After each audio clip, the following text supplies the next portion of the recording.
2차전지 바닥에 대한 부분은 충분히 바닥은 형성한 것 같다. 지금 2차전지 투자해야 돼요, 말아야 돼요? 하셔야죠. 당연히 하셔야죠. 오히려 이번에 포스코 퓨처엠이 R&D 비용을 늘렸다는 것, 계속 이렇게 R&D 비용을 넣고 투자를 하는 것 자체가 저는 굉장히 좋다고 봐요. 고점 형성은 한 번 더 될 수 있다. 전기차에 대한 어떤 수요가 한 번 더 폭발할 수 있을 것이다 라고 보고 있고, 그 시점은 2025년을 근처로 이제 만들어질 거라 보기 때문에 고점은 앞으로 충분히 더 만들어질 수 있다.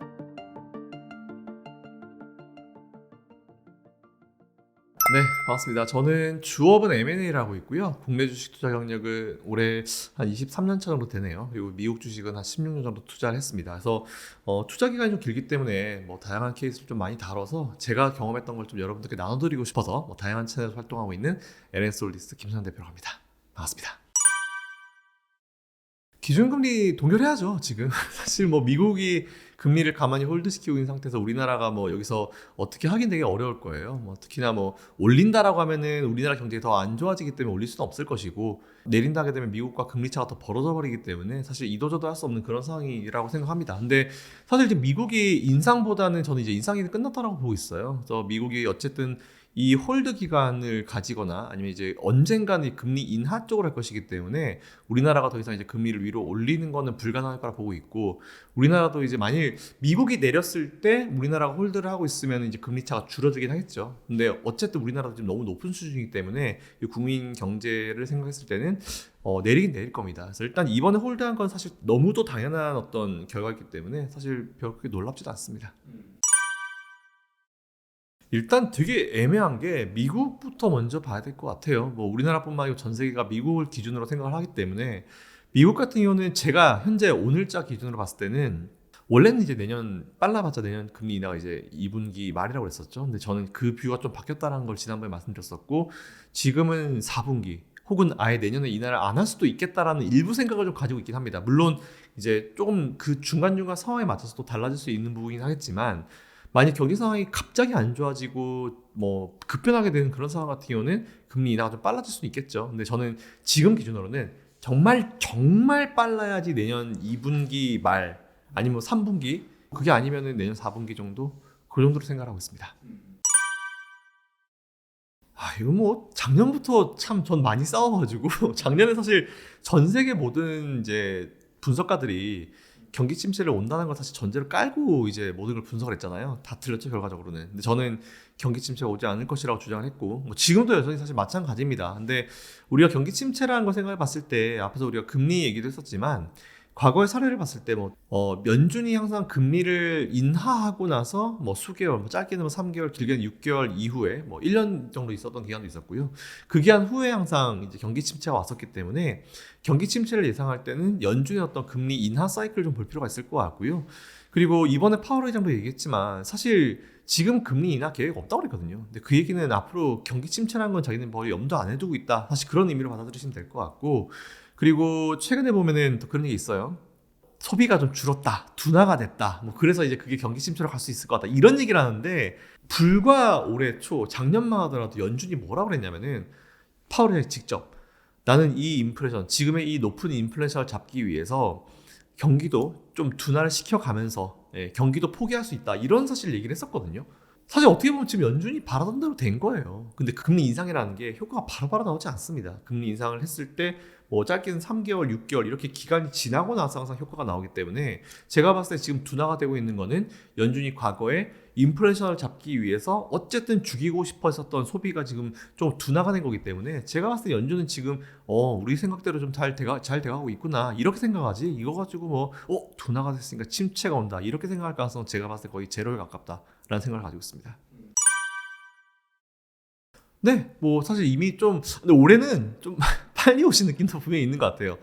근데 이게 우리나라를 기준으로 말씀드리면, 우리나라가 9월달, 10월달 좀 많이 눌렀잖아요. 그러니까 그게 오히려 앞에서 그렇게 한번 눌러 내놓으니까 뒤에서 이제 오히려 좀 머뭇거리는 시간 자체가 좀 짧은 것 같습니다. 그래서 최근에 미국이든지 우리나라든지 11월달은 그래도 괜찮은 모습을 보여줬잖아요.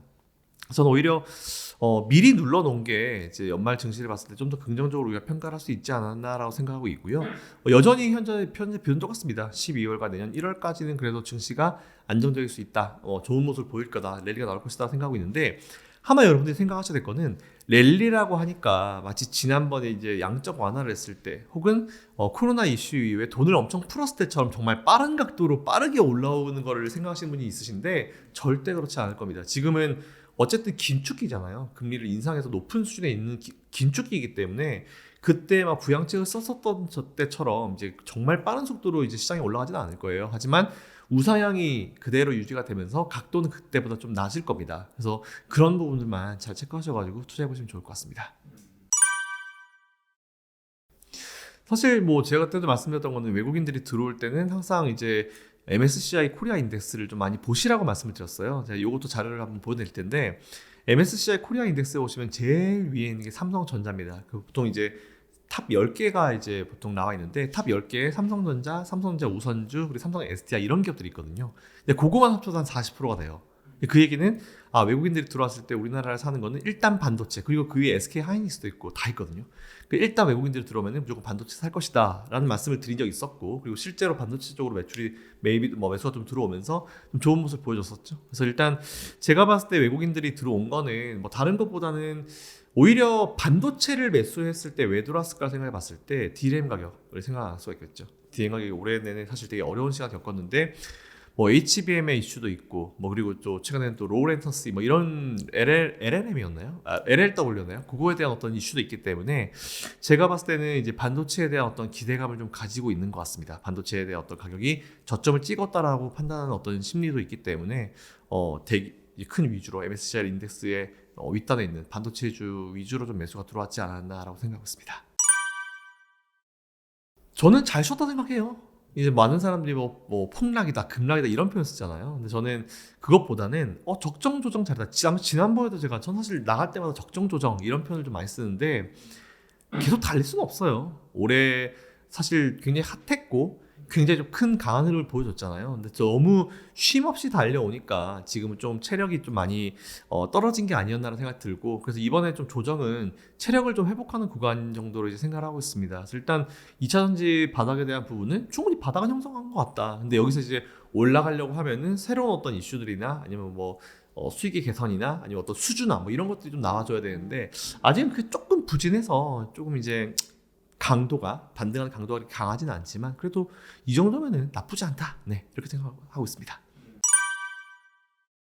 사실 사는 건 좋아요. 전 괜찮다 봐요. 그 에코폴 머티리얼스 상장 이후에 사실 그 급등을 하면서 이제 많이들 매수를 하셨겠죠. 저는 사는 건 괜찮다 봐요. 2차 전지에 투자를 누가 저한테 지금 2차 전지 투자해야 돼요, 말아야 돼요? 하셔야죠. 당연히 하셔야죠. 포트에 넣어 두셔야죠. 이렇게 말씀을 드릴 텐데 저는 사실 이 B2에 대해서는 항상 이 말씀을 드리는 게 좀 조심하시라는 말씀을 좀 많이 들어요. 왜냐하면 지금 여전히 우리나라의 저는 이제 예탁금과 신용과의 어떤 밸런스를 좀 많이 중요하게 생각하는데 이게 우리나라가 40%가 넘어가면 항상 조정이 왔었거든요. 근데 지금 좀 많이 안정을 찾았다 해도 여전히 35% 수준이에요. 그러니까 이게 확 안정을 찾은 상황은 아니어가지고 아무리 공매도가 중지가 됐다 하더라도 높은 이런 신용융자는 부담이 될 수밖에 없거든요, 사실은. 그래서 저는 오히려 지금은 그래도 그나마 이제 공매도 중지가 됐기 때문에 연속으로 터지는 그런 현상까지는 올 거라고 보진 않지만 이렇게 비투를 많이 해가지고 예탁금 대비해서 이제 신용융자 잔고가 높았을 때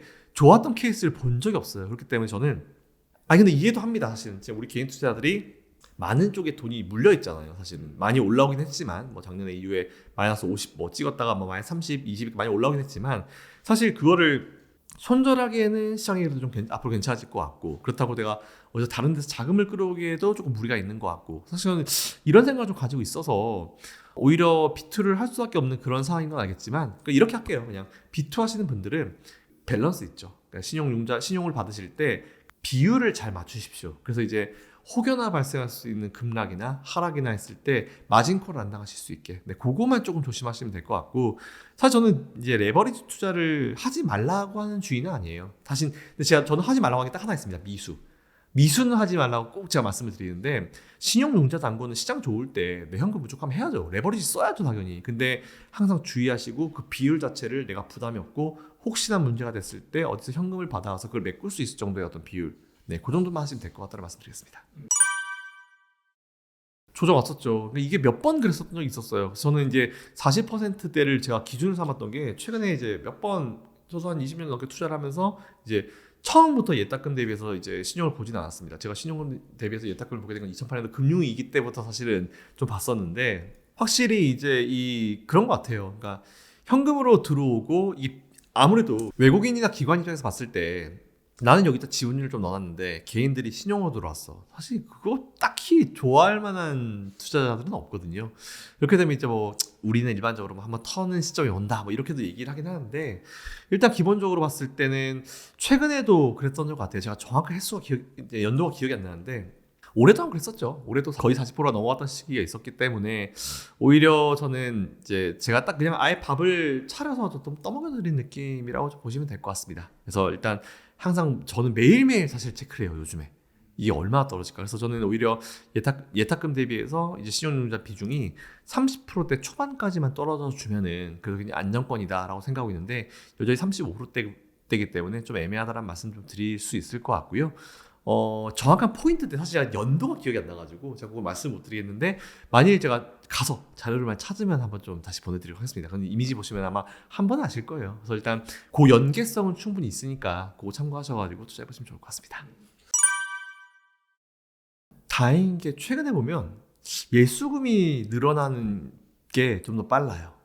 예, 그러니까 이게 예수금이 팍팍팍 늘어나면서 신용이 같이 늘어나면 사실 상관없거든요. 근데 이게 예수금은 줄어들면서 신용이 늘어버리게 되면 사실 그게 문제인데 예수금이 줄 것 같진 않아요. 지금 앞으로. 왜냐면은 이번에 네코프로 머티리얼스가 상장하면서 그 이후에 흐름이 좋아가지고 원래는 신규 상장주들이 별 재미가 없었거든요. 근데 최근 되게 재밌어요.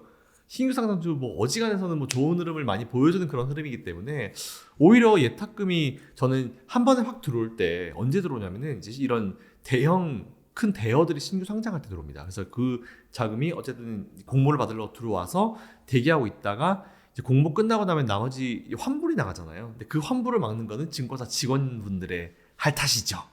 네, 그래서 이제 그거는 이제 그 증권사 직원들이 얼마나 잘하냐에 따라서 이제 예수금이 이제 디펜스가 되고 안 되고 차이가 달라질 것 같긴 한데 일단 어쨌든 지금 당장은 40%가 넘어갈 거라고 걱정 안 해요. 왜냐면 이제 예수금이 줄어든 상황은 경기가 좀 어려워지거나 힘들어지거나 이런 상황이 됐을 때 예수금을 좀 줄이는 경향이 있어요. 근데 오히려 막 경기가 안 좋아지는데 부동산 시장이 확 좋아진다거나 뭐 이런 경우는 좀 자금이 나가죠. 아니면 채권이 확 뭔가 매력이 올라간다거나 이런 경우는 바뀌는데 그런 경우가 확 올 것 같지는 않아서 저는 일단 어느 정도 지금 각자의 자금에 있는 밸런스는 좀 맞춰지지 않을까라고 생각하고 있고 결국 나중에 부동산 쪽 자금 들어가는 거는 시장이 좋으면 사실 주식시장과 부동산은 또 연결이 되는 게 주식시장이 좋아서 돈이 막 벌리고 이제 여기서 예수금이 불리면 그것도 빼서 이제 부동산 들어가거든요. 그러니까 보통 예전에도 저도 이제 저보다 더 오래 투자하신 분들이 저한테 어떤 얘기를 해주셨냐면은 뜨거운 주식에서 돈을 벌어서 차가운 땅에 묻어라 이런 얘기가 사실 거의 있어요. 그렇기 때문에 저는 오히려 지금 예탁금 40%를 걱정하실 필요 없다라고 이제 말씀드리는 이유는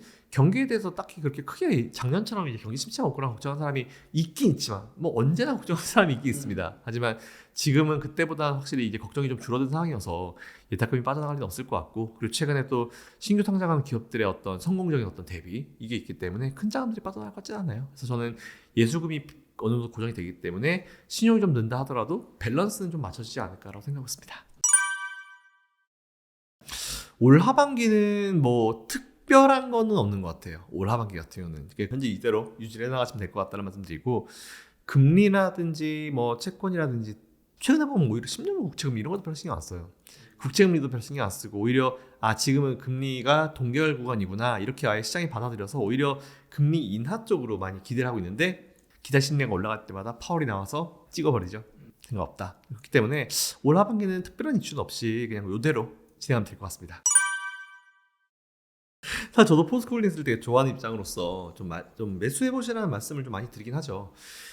일단은 근데 잘 하셨는데 이게 매수가 중요한 게 아니고 매도하기까지의 중간에 과정들이 되게 있을 거예요. 이 기간이 되게 길어질 수도 있을 것이고 짧을 수도 있을 것이고 근데 그 기간을 좀 여러분들이 좀 잘 버티실 필요가 있다라는 말씀드리고 지금부터는 포스코 그룹주들을 전반적으로 좀 공부를 해보실 필요가 있습니다. 근데 포스코 홀딩스 같은 경우는 제가 항상 말씀드리는 게 매력은 두 가지예요. 이제 2차전지 관련으로 들어가 있죠. 그리고 철강 관련도 들어가 있고 근데 철강 관련은 지금 일본이 이제 엔저잖아요. 그렇기 때문에 좀 너무 엔저를 많이 때리는 상황이어서 이제 사실 그동안에 굉장히 퀄리티가 좋았었던 이런 그 일본 철강이 인기는 없었는데 사실 엔저로 가면서 일본 철강에 대한 어떤 수요가 확 올라가는 것 같습니다. 이에 따라서 지금 최근에 포스코 관련 철강 기업들이 조금 영향을 받고 있긴 해요. 영향을 받고 있긴 한데 엔저는 사실 저는 이제 금리가 이제 어쨌든 이제 동결이고 이제 인하로 가게 되면은 엔저는 거의 그때쯤 돼서 이제 끝날 거라 보고 있습니다. 예를 들어서 오히려 저는 철강 관련 기업들 오히려 지금 좀 눌려 있을 때 매수하시는 것도 괜찮다는 생각 들고 포스코홀딩스가 지금 뭔가 주가를 확 치켜 뻗어나가지 못한 이유는 뭐 첫 번째로 좀 2차 전지 관련주들이 아직 시원한 흐름을 보여주지 못하고 있는 것들, 두 번째로는 철강 관련 쪽도 아직까지는 좀 뭔가 시원한 흐름이 나오지 못하고 있다. 두 가지인데 오히려 이렇게 눌러줄 때 매수하셔야죠. 다시 한번 정리해드리면 이렇게 눌러줄 때 당장 뭔가 핫한 이슈가 아닐 때 매수를 해놓으시고 좀 기간 좀 길다 하더라도 좀 버티는 전략, 그게 좀 좋을 것 같습니다. 우리나라 상대적으로 이제 우리 포스코의 철강들이 좀 수요가 좀 늘어날 것이고, 그래서 저는 중국 쪽도 같이 봐야 된다고 봐요. 지난번에도 말씀드렸지만 중국의 경기에 대한 부분 생각할 수가 없는데 누가 보더라도 사실 중국 경기가 여기서 더 죽을 거라고 생각을 하지는 않아요. 그냥 여기서 이제 저점을 찍고 이제 여기서 언제 올라오냐가 사실 관건인 것 같은데, 그렇게 치면 오히려 중국 경기가 살아나게 되면은 잘 아시겠지만 그때 뭐 철강이라든지 뭐 이런 원자재 수요가 확 올라갑니다. 유가에 대한 수요도 올라가고, 그래서 중국 경기가 살아나면은 철강 가격도 올라가고 원유값도 올라가고 이렇게 될 거기 때문에 저도 오히려 전반적인 그림, 전체적인 그림은 그렇게 그리고 하시는 게 좋을 것 같다는 말씀 드리겠습니다. 일단 얘네들은 이제 교체하는 거죠. 포스코홀딩스 들고 있다가 이제 반도체로 교체하는 과정이고, 반도체로 교체하는 거는 어쨌든지 간에 이제 반도체 경기가 좀 살아날 거다라고 보고 있어서 이제 넘어가는 거기 때문에 오히려 시간에 대한 기회비용을 생각했던 것 같아요. 만일 외국인들도 돈이 엄청나게 많고 무한대로 계속 많아지고 했었으면은 뭐 그렇지 않았겠죠. 근데 이게 또 연말로 가면서 이제 또 윈도우 드레싱도 있고 또 생각해야 될 게 되게 많거든요. 어쨌든 수익률을 좀 보여야 되는 부분인데, 지금 당장 예를 들어서 뭐 삼성전자 살래요, 포스코홀딩스 살래요 하면은 저는 둘 중에 하나만 꼭 사셔야 된다고 하면 지금은 삼성전자 쪽이나 아니면 반도체 쪽, 이쪽이 나아요. 왜냐면은 여기는 이미 바닥을 찍고 올라오는 게 눈에 보이고 있기 때문에 반도체 쪽이 그나마 좀 낫다고 하는데, 전 두 개 업종 사고 싶습니다. 뭐 사면 돼요 하면 전 반도체 2차전지 이렇게 말씀드리고, 2차전지도 어쨌든 지금 먼저 반도체는 이제 바닥을 찍고 이제 올라오고 있는 과정이고, 2차전지는 바닥을 다니면서 이제 올라오려고 이제 액션을 잡고 있는 상황이기 때문에 오히려 시간을 따졌을 때, 시간에 대한 기회비용을 따졌을 때 뭐가 나을까요 하면 반도체가 낫겠죠. 먼저 올라오고 있으니까. 근데 2차전지도 충분히 매력 있다. 이렇게 정리하면 될 것 같습니다. 야, 이게 사실은 이제부터 경쟁이에요. 이게 원래는 뭐 양극재 관련 기업 해가지고 에코프로베, 에코퓨처엠, 뭐 퓨처엠 같이 확 다 올라갔는데 이제는 좀 다르거든요. 같은 업종 내, 같은 어떤 섹터 내에서도 어떻게 하냐에 따라 달라지는 부분인데, 사실 저는 오히려 이번에 포스코 퓨처엠이 R&D 비용을 늘렸다는 거, 지금 보면은 이제 이게 투자액이 같은 기간 기준으로 줄었다 YOY 대비거든요. 전년 동기 대비. 근데 사실 되게 잘 나갈 때랑 지금이랑 비교하는 거 아닌 것 같아요. 그래서 적정 수준으로 이제 R&D 비용을 맞추는 것에 대해서도 사실 나쁘게 생각하지는 않습니다. 근데 조금 다 줄이고 있을 때 오히려 포스코 퓨처엠이 늘렸다는 거는 포스코 퓨처엠의 미래를 봤을 때는 뭐지? 이거 재밌겠는데? 라는 생각을 해볼 수 있는 요인은 분명히 있죠. 예를 들어서 삼성이 예전에 그랬었어요. 삼성이 옛날 디램 반도체 때도 그렇고 이번에 파운드리 때도 그렇고 다들 뭐 안 좋아가지고 줄이고, 예전에 디램 같은 경우도 다들 안 좋아서 줄였을 때 삼성이 투자를 진행했을 때 삼성 보고 미쳤다고 했거든요. 근데 그 이후에 삼성은 디램을 쭉 1위를 유지해왔고, 그리고 이번에 그 파운드리 같은 경우도 다들 좀 줄였어요. 이제 테스트하는 웨이퍼에 대한 어떤 수요를 좀 많이 줄였는데 삼성만 늘렸거든요. 결과 나온 게 뭡니까? TSMC 수요를 따라잡았거든요. 그래서 오히려 계속 이렇게 R&D 비용을 넣고 투자를 하는 것 자체가 저는 굉장히 좋다고 봐요. 뭐 어려운 상황인데도 불구하고. 그래서 저는 오히려 포스코 퓨처엠에 대해서 좀 더 점수를 줄 수 있는 그런 어떤 상황이 아닌가라고 생각하고 있습니다. 그러니까 계속 투자를 하고 있죠. 포스코 그룹이. 그러니까 이게 어쨌든 지금 보면은 계속 지금 투자를 잘 하고 있어요. 그러니까 포스코 그룹은 포스코 퓨처엠이든지 뭐 포스코 내에 있는 그룹이든지 간에 계속 잘 투자를 하고 있다는 부분. 그래서 오히려 저는 이거 가지고 뭐 에코프로는 뭐 투자를 안 해 뭐 이렇게 볼 건 아니에요. 그러니까 이건 각 기업의 상황에 따라서 달라지는 부분이기 때문에 이게 상황이 안 좋다고 투자를 줄이는 건 아닙니다. 그러니까 뭐 지금 이 투자를 줄여서 오히려 또 뭐 다른 어떤 캐파 증설이라든지 R&D를 줄여서 뭐 다른 쪽이라든지 뭐 이런 쪽으로 다 할 수도 있거든요. 그러니까 비용은 한정되어 있고 이걸 더 효율적으로 사용하는 어떤 방법이 경영 전략에 따라 다른 거기 때문에 이거 가지고 뭐 포스코 그룹은 뭐 투자하는데 에코프로는 안 해? 에코프로 별론데 이렇게 결론 지을 만한 내용은 아니에요. 경영 전략에 따라 다르기 때문에. 하지만 어쨌든 이렇게 투자 비용을 늘려서 간다라고 하는 거는 분명히 뭔가 이제 노림수가 있다는 거고, 그런 여유가 있다는 거고, 생각이 있다는 거. 이렇게 좀 생각하시면 될 것 같습니다. 와, 이게 진짜 어렵죠. 에코프로 머티리얼스. 사실 저는 처음에 상장했을 때 전 그 기억이 나요. 이 공모가 하단으로 잡혔어요.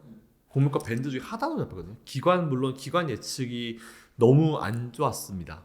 얘기가 안 좋았는데, 이게 또 재밌는 상황, 이게 에코프로 머티리얼스는 되게 재밌는 상황이 발생을 한 게, 기관 공모를 먼저 했어요. 공모를 하고 나서 그 주 주말에 뭘 했냐면은 공모에도 중지 발표가 나왔습니다. 그리고 그 다음 주에 바로 개인 공모가 진행이 됐거든요. 그러니까 오히려 이렇게 기관 좀 벙찐 거죠. 사실은 공매도 중지가 중간에 있기 때문에 좀 벙 쪄버린 상황이고, 그 이후 오히려 개인들은 좀 많이 수혜를 본 거라고 좀 생각하고 있는데, 일단은 처음에 상장했을 때 그렇다 하더라도 수요가 좀 부진했다, 뭐 많은 기대를 했기 때문에 라는 그런 의미겠죠. 70대 1. 아무래도 뭐 어제 상장한 경우 뭐 1000몇백 대 1 뭐 이렇게 나오니까 그거에 비하면 좀 수요가 좀 주진해 보일 수 있긴 있지만, 이건 사실 거래의 어떤 주식 수혜 차이도 분명히 있고요. 어쨌든 저는 처음에 상장했을 때 타방송사에서 3조가 가능할까요? 라는 질문을 받았었어요. 근데 저는 당연히 3조는 가능하죠. 3조가 왜 안 되겠어요? 이렇게 얘기했었고, 추가적으로 상장하게 되면은 수익을 어느 정도 이제 확보를 조금씩, 이제 한 번은 아니지만 이제 조금씩 하시는 게 맞다라고 좀 봤는데, 와, 사실 저는 이렇게까지 나갈 줄 몰랐습니다. 진짜 이거는 진짜 상상도 못했던 이 상승률이 나왔어요. 근데 아마 그거는 공매도가 중지가 된 영향도 있을 것이고, 이에 따라서 개인 투자자들이 많이 매수를 해주시면서 올린 그런 효과도 분명히 있을 것 같은데, 사실 지금은 보통 일반적으로 이제 목표 주가라는 거를 우리가 계산할 때, 저도 그렇지만 그 회사의 모든 내부 사정을 다 알 수는 없어요. 그래서 지금 당장 나와 있는 실적이나 뭐 기업이 어떻게 성장시키겠다 이거 가지고만 밸류를 짜고 이제 미래 성장 가치를 체크할 수밖에 없거든요. 근데 사실 에코프로 그룹주들도 봤을 때는 미래의 어떤 기대감을 많이 가지고 올랐기 때문에 사실 이게 계산이 잘 안 돼요. 솔직히 되게 어렵거든요. 근데 이게 어쨌든 기업을 사고 팔 게 아니기 때문에 정확한 밸류를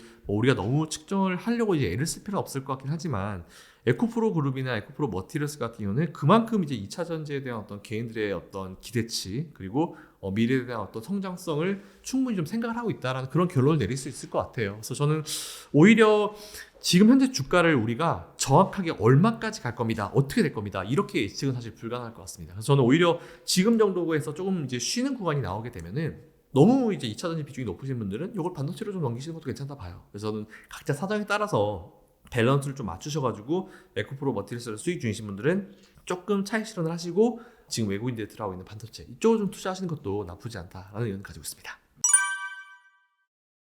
괜찮다고 봐요. 근데 이게 제가 이 말씀 왜 드리냐면은, 2차 전지 투자하시는 분들은 2차 전지 비중이 너무 높아요. 제가 제 지인한테 물어봤더니 2차 전지 비중이 거의 몰빵 한 80%가 넘더라고요. 그래서 제가, 야, 그래도 좀 이거를 어느 정도 비율을 맞춰놔야 그래도 좀 더 네가 편하게 주식 투자를 할 거다. 왜냐면 2차 전지만 가지고 있으면 잘 가면은 그만큼 수익을 많이 뽑아낼 수 있는 효과가 있지만, 그게 안 가는 경우에는 상대적 박탈감이 사실 제일 심하거든요. 저는 사실 주식할 때 상대적 박탈감을 제일 조심하시라는 말씀을 좀 많이 드려요. 그래서 지금 이렇게 수익이 나 있으면 좋은 게 뭐냐면, 밸런스를 맞출 수 있잖아요. 매도를 할 수 있잖아요. 어쨌든 손실이 큰 게 아니기 때문에. 그래서 오히려 전 이럴 때 외국인들이 따라 들어가고 있는 반도체, 뭐 오히려 디램이 저점을 찍고 올라왔기 때문에 반도체 라인 또 여러분들이 해보시면 좋겠다라는 제 개인적인 의견을 드립니다. 근데 이게 절대로 뭐 2차 전지가 안 좋아서 반도체 넘어가서 이거 절대 아니에요. 그래서 저는 정말 순수하게 여러분들이 투자하실 때도 밸런스 맞춰서, 비중 맞춰서 이렇게 적정 비중을 하시는 게 맞다라고 항상 생각하고 있기 때문에,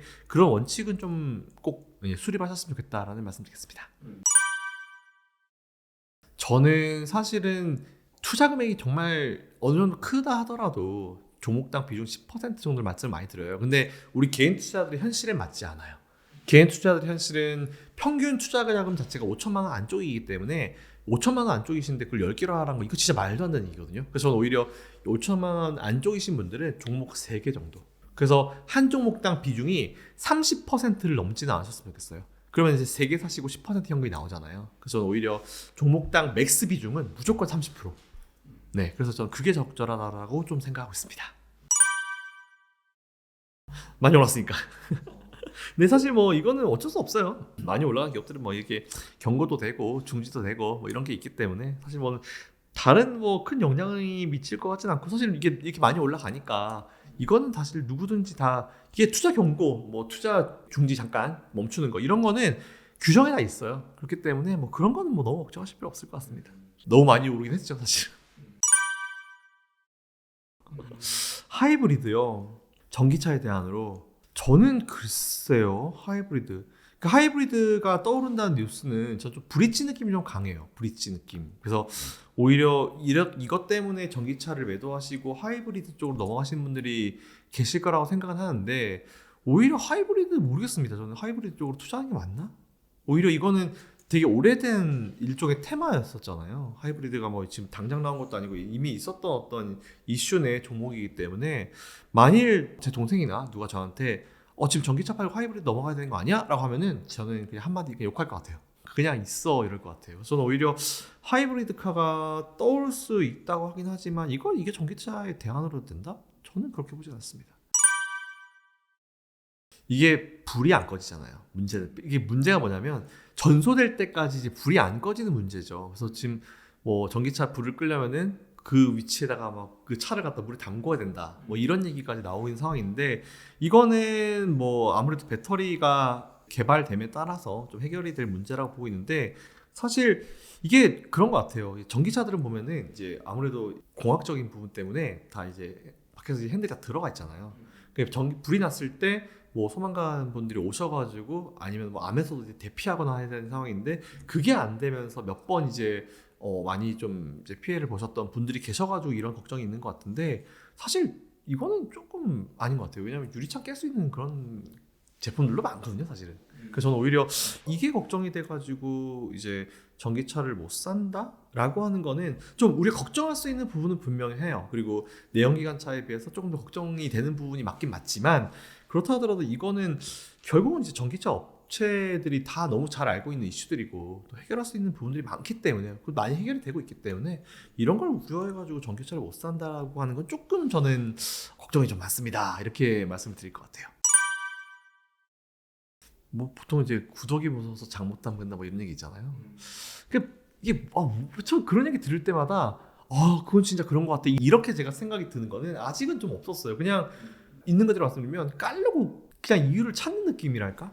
네, 너무 억지성으로 걱정거리를 이제 만들어내는 느낌이 좀 강합니다. 근데 사실 걱정거리를 만들어내면은 한도 끝도 없어요, 솔직히. 굳이 뭐 그런 걱정까지 우리가 할 필요가 있을까요? 뭐 전기차가 만일 좀 더 많이 더 이제 일반화 된다라고 하면은 그런 거 생각해가지고 이제 더 주차장 같은 경우도 신경 쓰겠죠. 더하기 전기차 만드는 기업들도 이제 그게 문제가 돼가지고 판매가 부진하다고 하면은 어쨌든 이제 그거 갖다가 이제 커버링 하려고 하겠죠. 그래서 오히려 저는 그런 걱정 별로 없는 것 같아요. 왜냐면은 이번 사이버트럭 나온 거 보면 무겁잖아요. 스테인레스이기 때문에. 그렇게 해서 오히려 저는 너무 그런 거를 생각을 안 하고 있는 것 같아요. 제작하는 기업 입장에서도 경량화에 대해서 아직까지 생각을 안 하고 있는 것 같은데 너무 우리가 좀 걱정이 앞선 게 아닌가 생각했습니다. 우스갯소리 이런 얘기 들을 수 있겠네요. 무거우면은 차 뒤집어지지가 않겠네요. 이런 장점? 저는 거의 그 수준이라고 봐요. 그렇게 얘기하는 것들은. 제가 지난번에도 한번 말씀드린 적이 있었을 것 같아요. 이런 기업들이 투자를 이어간다라고 하는 거는 아직까지 그들은 이걸 갖다가 정말 크게 생각하고 미래라 보는 거예요. 그래서 저는 이게 위기 상황 때 대기업들이 어디에 투자하고 있는지를 좀 보시라고 말씀드린 적 있잖아요. 근데 똑같습니다. 어쨌든 투자를 줄일 때까지는 공장 증설을 줄일 때까지는 여러분들 계속 투자를 이어가셔도 된다. 이 정도 말씀드리겠습니다. 저는 사실 감히 좀 그런 말씀 드리고 싶어요. 뭐 되게 다양한 의견이 있겠지만 뭐 저는 개인적인 의견 드리면 고점 형성은 한 번 더 될 수 있다. 네, 어차피 전기차 수요가 한번 튀는 시점이 분명히 올 거예요. 제가 최근에 이제 여러 가지 분석 자료가 좀 있었는데 골드만삭스 자료를 어차피 좀 한번 띄워드리겠습니다. 그 골드만삭스 자료를 보시면 어차피 이게 2025년도 기준으로 생각을 했을 때 지금 최근에 보면요. 이제 이 양극재와 음극재 가격이 되게 재밌는 게 양극재 가격은 지금 수준이 예전 수준으로 맞춰진 거예요. 2018년, 19년 수준 맞춰진 거거든요. 근데 이게 2022년도에 왜 빵 떴냐면 그때 러시아 우크라이나 이슈가 발생했잖아요. 그러면서 원자재 가격이 다 올라가면서 양극재도 같이 올라갔거든요. 그 당연히 양극재 파는 기업들은 그때 이제 매출이 잘 나올 수밖에 없겠죠. 그죠? 근데 그 이후에 양극재가 다시 가격이 떨어져요. 근데 양극재 가격이 떨어지니까 막 되게 위기설을 얘기를 하거든요. 근데 오히려 팩트는 뭐냐면 오르기 전 수준으로 지금 양극재 가격은 내려왔습니다. 그러니까 원래 균형 가격으로 지금 내려온 거예요. 그렇기 때문에 오히려 저는 그런 걸 봤을 때는 오히려 이게 걱정할 건가? 이게 정말 밑으로 쭉 떨어지면 모르겠지만 그 전으로 온 거기 때문에 오히려 저는 이게 균형 가격이 지금 정도가 맞는 것 같다 이런 생각을 좀 가지고 있고 그리고 2025년도쯤 되면은 보조금이 없이도 이제 전기차에 이 들어가는 배터리 이 가격과 그리고 내연기관차의 가격이 거의 일치합니다. 그러니까 똑같아져요. 보조금 안 받아도 내연기관과 전기차의 어떤 가격 자체가 가격이 비슷해지겠죠. 그때 되면은 똑같아져요. 그럼 당연히 전기차는 잘 아시겠지만 그때 뭐 아까 말씀하신 것처럼 뭐 이제 위험도라든지 이런 게 좀 많이 개선이 된 상황이라고 하면은 가격이 똑같고 이쪽 전기차 충전하는데 어쨌든 뭐 충전기 인프라도 좀 많아져야겠죠. 많아졌다는 전제에 봤을 때는 충전도 싸게 할 수 있고, 그러니까 들어가는 비용 자체가 내연기관차보다 확연히 낮아요. 당연히 이렇게 이 시점이 되면 저는 오히려 전기차에 대한 어떤 수요가 한 번 더 폭발할 수 있을 것이다 라고 보고 있고, 그 시점은 2025년을 근처로 이제 만들어질 거라 보기 때문에 고점은 앞으로 충분히 더 만들어질 수 있다. 그때가 진짜 수요가 폭발하면서 오히려 저는 이제 그거죠. 가격은 떨어지지만 판매량이 증가하면서 판매량이 증가를 해버리게 되면서 전체적인 매출은 늘어나는 효과, 그렇게 보시면 될 것 같습니다. 이게 좀 되게 재밌죠. 이제 애국 마케팅이 끝 안 된 건가 보면은 테슬라는 이제 미국 기업이잖아요. 어쨌든 여전히 이제 중국 내에서 인기가 많다라는 걸 우리가 한 번에 알 수 있는 그런 내용들이고, 그리고 2위부터 4위는 뭐 비아디 같은 경우는 어쩔 수 없어요. 비아디 같은 경우는 어쨌든 뭐 이렇게 싸게 그냥 LFP 넣어가지고 싸게 만들어 버리니까 뭐 중국 어차피, 그리고 얘는 최근에 해외로 좀 많이 나간다고 하긴 하지만 여전히 중국 내에서 판매량이 압도적으로 많기 때문에 이건 내수용이죠 사실은. 그래서 오히려 이거를 그렇게 내수에 팔았는데도 2위부터 4위고 1위가 테슬라한테 뺏겼다라고 하는 거는 우리가 테슬라가 여전히 이 중국에서 굉장히 경쟁력이 있구나, 중국이 꽤나 큰 전기차 시장인데 경쟁력이 있구나 라고 생각하고 있는데, 어쨌든 비아디도 이게 판매만 하면 되는 게 아니고 이게 빨리 인프라를 만들어 놔야 돼요. 충전할 수 있는 시설을 더 팍팍팍 늘리고 해야 되는데 그게 못 따라가면은 사실 전기차를 사놓고 충전도 못하고 그냥 버려놓는 상황이 발생할 수밖에 없거든요. 근데 그게 어느 정도 분기점에 오게 되면은 이게 당연히 이제 매출, 이 판매 둔화로 오게 됩니다. 그래서 저는 비아디가 그 시점이 머지 않았다라고 보고 있어가지고 적절한 어떤 인프라의 증설도 같이 좀 필요하다라는 좀 생각을 말씀드리겠습니다. 중국은 사실 보면 한번 이런 사업하게 되면은 왁 달려들어요. 전기차 기업도 10개가 넘어요, 중국은. 근데 이제 이런 상황이 발생했고 결국은 이제 경쟁이잖아요. 그 차량 그 회사가 만들어도 경쟁이 만들어지는데 결국 이럴 때 살아남는 건 상위 몇 개 기업밖에 살아남지 못하거든요. 근데 이제 그렇다면 밑에 있는 기업은 어디론가 이제 인수합병이 돼서 들어가겠죠.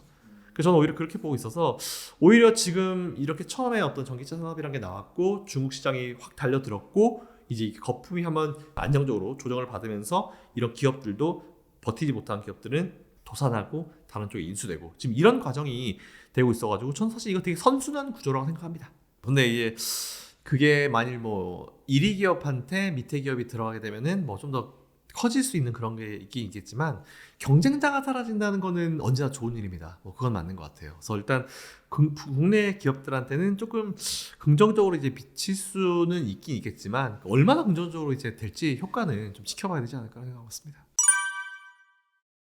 LFP. 사실 LFP는 뭐 전기차에 들어갈 만한 배터리는 아닌 것 같아요. 그 뭐 제가 예전에 말씀드렸지만 LFP는 처음에 2010년도에 이제 미국에서 개발이 됐죠. 그리고 이제 그 이후에 우리나라도 했었는데 그걸 갖다가 상품화 시키지 않은 이유는 그만큼 뭐 좋으면 다 들어가 있겠죠, LFP가. 근데 그게 안 됐기 때문에 상품화 시키지 못한 것 같고, 그 이후에 중국이 라이센스를 가져가면서 중국에서 LFP 마치 뭔가 있는 것처럼 빵 띄워놨는데, 물론 예전에 처음 나왔었던 모델보다는 되게 많이 개선이 됐어요. 지금도 계속 개선이 되고 있는 상황이고, 거기다 망간 넣어가지고 더 업그레이드하고 이런 게 발생하고 있긴 하지만, 일단은 뭐 LFP랑 어쨌든 우리가 3원계를 비교를 할 수밖에 없는 그런 상황이잖아요. 저는 뭐 LFP가 3원계를 대체할 수 있는 날은 오진 않을 것이다, 이렇게 좀 생각을 하고 있고, 오히려 지금 3원계가 조금 뭔가 우리한테 관심밖에 멀어진 게 LFP가 올 여름부터예요. 사실은 올 여름부터 관심에 들어오면서 확 뜬 건데, 일단 LFP는 일단 겨울 한번 지나봐야 평가할 수 있을 것 같다는 말씀을 좀 같이 드리면서,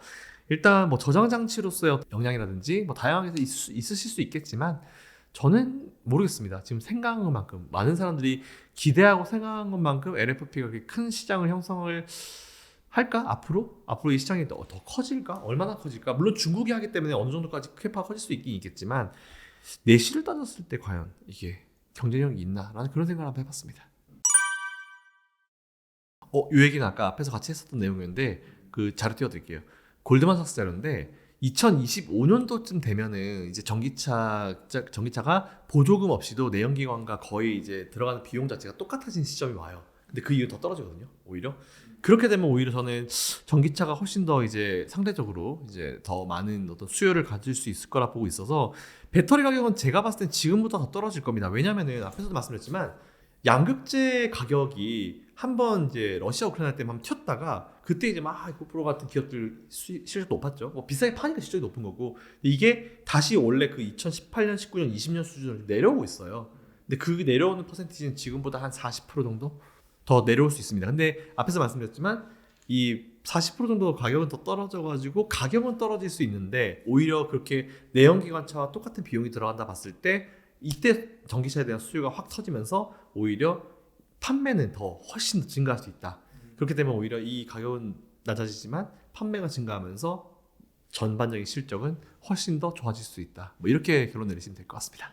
특히나 이제 지금부터 중요한 건 매출과 영업이 얼마나 실제 남는지가 중요할 것이고 그리고 지금 어쨌든 앞으로 오는 시장은 제가 봤을 때는 똑같은 업종 내에서라도 실적 잘 나오고 이제 숫자가 잘 찍히는 기업이라고 표현하죠. 이 숫자가 잘 찍히는 기업과 못 찍히는 기업의 갭은 엄청나게 벌어질 겁니다.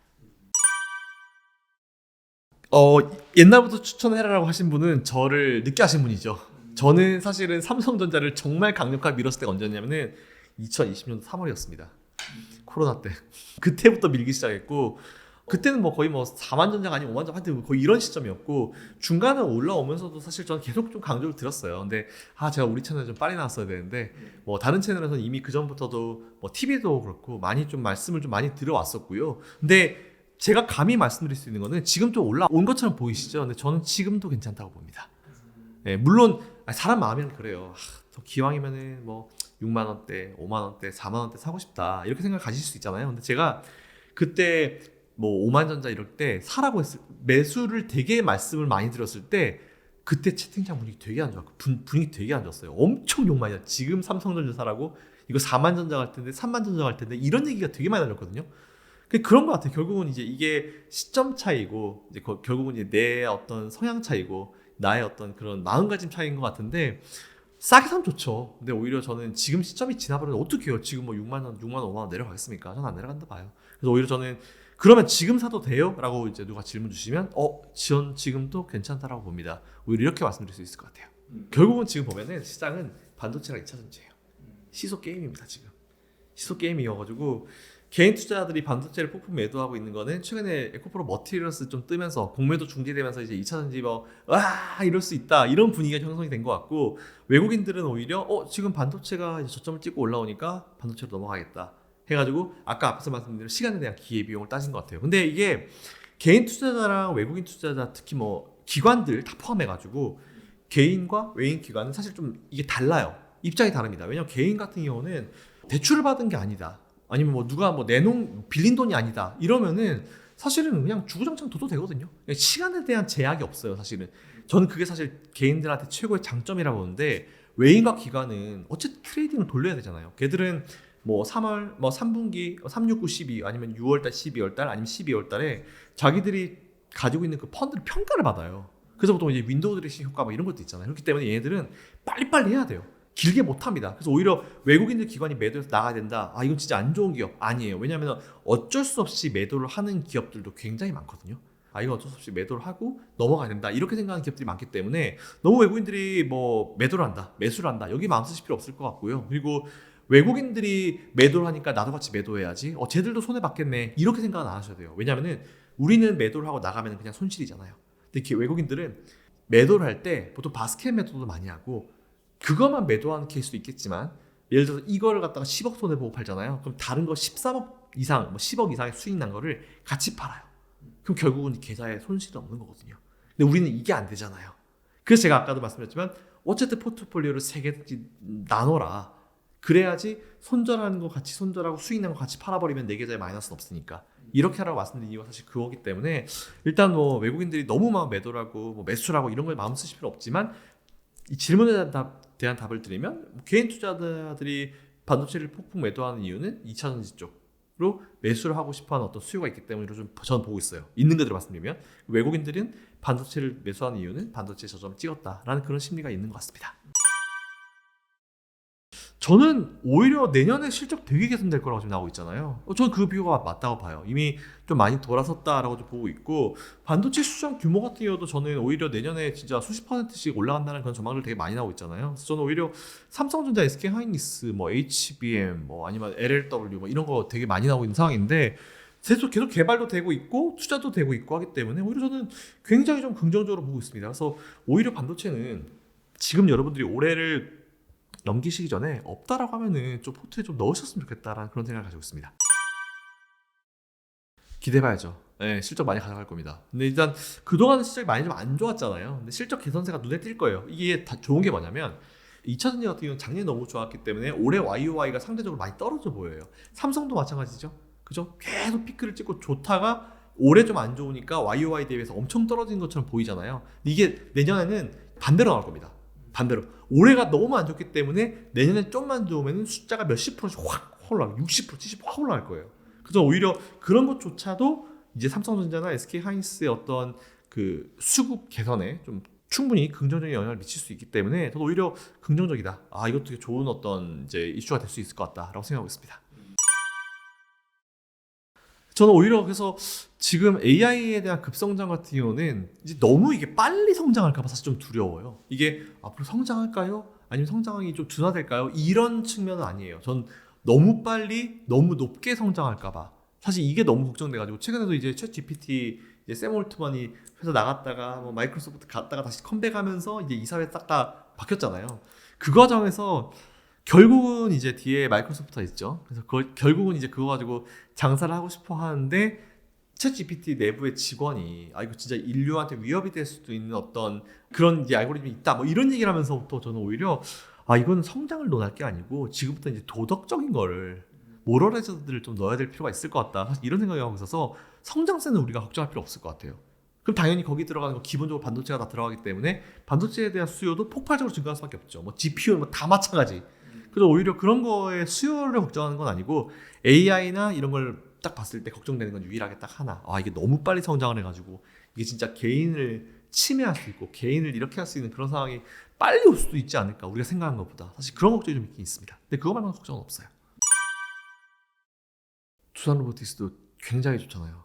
아 뭐 엄청나다가 이제 조금 쉬어가는 그런 느낌인 것 같은데 그 사이에 다행히 이제 정부에서 로봇 관련 정책이 나왔어요. 그걸 빨리 받아서 로봇 관련주들이 확 올라갔는데 로봇 관련주들은 지금은 제가 봤을 때는 좀 이 업종을 봤을 때는 과일로 치면 아직까지 좀 덜 익었다.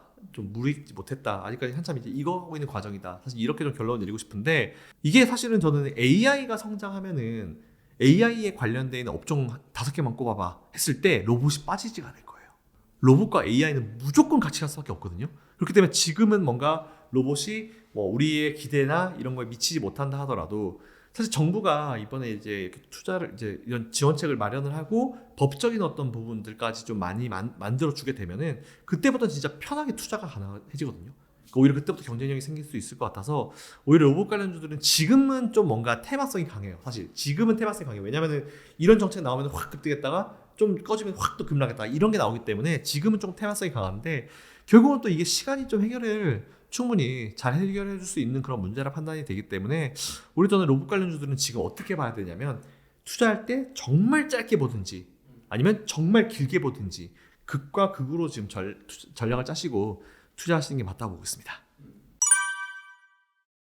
그래서 제가 테슬라 괜찮다 말씀드리는 게 테슬라는 지금 어쨌든 전기차 가지고만 밸류를 받아요. 근데 물론 다른 회사긴 하지만 일론 머스크라는 사람 아래 많잖아요. 스타링크, 테슬라, 그리고 뭐 스페이스X 되게 많잖아요. 그렇기 때문에 오히려 저는 이게 결국 일론 머스크가 그리고 가는 그림은 이걸 다 한꺼번에 연결시키는 그런 걸 일론 머스크는 결국 그리고 가고 있는 것 같아요. 그랬다 봤을 때 결국은 테슬라가 나중에 거의 뭐 지주회사 거의 있는 느낌 가지 않을까요? 물론 합쳐지지는 않을 거예요. 근데 이제 느낌상 그래서 오히려 저는 그 정점에 테슬라가 있다라고 보고 있고 그래서 오히려 테슬라는 그래서 제가 M7 말씀드릴 때도 뭐 테슬라 같은 기업들을 괜찮다 뭐 이렇게 말씀드린 이유가 그거고 그래서 테슬라는 지금 밸류는 자동차지만 어느 정도 시점이 지나면 분명히 월가 있는 사람들이고 분석가들이 생각을 할 거예요. 아 테슬라는 이게 밸류를 자동차로 주는 건 무리가 있다. 다른 것도 같이 한번 좀 엮어서 생각해봐야겠구나. 이런 생각을 분명히 할 수 있을 때가 그렇게 머지않게 올 거라 생각합니다. 그거죠. 결국 삼성전자냐 에코프로냐 거의 그거랑 똑같고 반도체 ETF 같은 경우는 이제 ETF가 사실 좋은 게 그거잖아요. 난 삼성전자 사고 싶고 SK 사고 싶고 되게 많이 사고 싶어. 그랬을 때 ETF를 사게 되면 그 모든 걸 한 번에 살 수 있는 그런 효과를 가지기 때문에 ETF는 저도 괜찮다라고 말씀을 좀 많이 드려왔죠. 그래서 일단은 지금 2차전지를 제쳐놓고 이제 반도체가 올라간 거는 반도체가 이제 저점을 찍고 D램도 가격이 돌아섰다라는 그런 소식을 접한 반도체를 좋아하는 분들의 어떤 열망이 좀 많이 들어간 게 아닌가, 기대감이 좀 들어간 게 아닌가라고 좀 생각하고 있습니다. 투자 금액에 따라 다를 것 같아요. 근데 ETF 같은 경우 배당이 안 나오잖아요. 그래서 오히려 배당 같은 거, 배당이나 수익률을 같이 좀 노리겠다 하시는 분들은 오히려 저는 직접 종목을 사시는 게 낫죠. 삼성전자나 SK하이닉스. 투자금 크신 분들이 보통 이렇게 많이 하시더라고요. 투자금 크신 분들이 종목을 사면서 배당까지 같이 이렇게 하시는데 나는 이런 배당은 괜찮고 그냥 정말 안전하게 투자하고 싶다 하시는 분들은 그때는 이제 반도체 ETF 이게 맞는 것 같아요. 투자 규모나 아니면 스타일에 따라서 다를 것 같습니다. 5천만 원 이하라고 하면 좀 개별 종목이 낫다 보고 있죠. 기왕이면 배당도 얼마 안 되긴 하지만 몇 프로 안 되긴 하지만 그래도 배당 나오는 게 크죠. 이게 쌓이면 큽니다. 그래서 오히려 저는 투자 금액이 5천만 원 이하라고 하시면은 직접적으로 종목을 매수하는 게 낫다. 네, 그런 의견입니다. 많이 따라잡았죠. 사실 원탑이었습니다. 원탑입니다. 지금도 현재 원탑이고. 근데 그게 사실 그럴 수밖에 없는 게 TSMC는 파운드리 30년을 넘게 한 기업이에요.